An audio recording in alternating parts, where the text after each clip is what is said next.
I don't want to fearmonger, but it really seems like we're going to war with Iran. And I just want you to remember, regardless of if it's a bombing campaign or boots on the ground, he's the no war guy. When all the chuds line up to talk about how we just have to take Iran, they are 2 weeks away from nuclear armament, even though that's been the case since 2015. Hell, when I joined the army in 2006, they were talking about how Iran was next. Let's ignore the fact that this is exactly how we got into Iraq, because George Bush just needed another conflict so he could stay in power. Because Iraq was 2 weeks away from nuclear armament.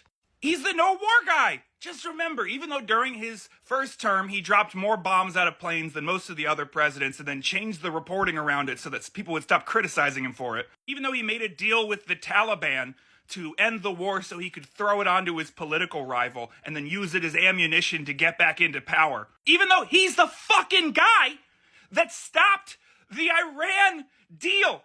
Obama had a deal in place so they wouldn't nuclear armament themselves, and he single-handedly got rid of it, couldn't get a better deal, and now, we gotta stop him. Why? Because apparently he saw some Fox News coverage of himself, and he just really likes the way it looks on him being a war general, man. After his big birthday bash, when he got to see the side characters of the Transformers movies do a big march in front of him while he took a nap.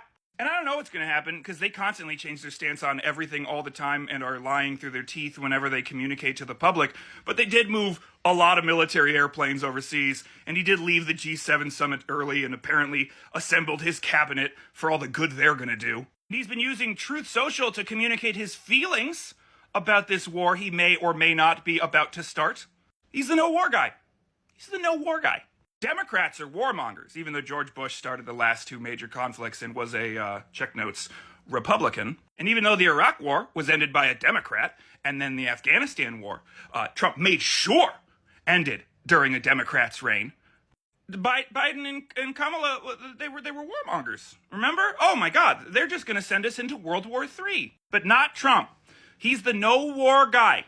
So when he paints himself as the war guy, because he has 38% approval rating, and this is what you do when you have a 38% approval rating, you take the gigantic U.S. military and you put it somewhere so that the Americans will go, yay, you get to stay in power.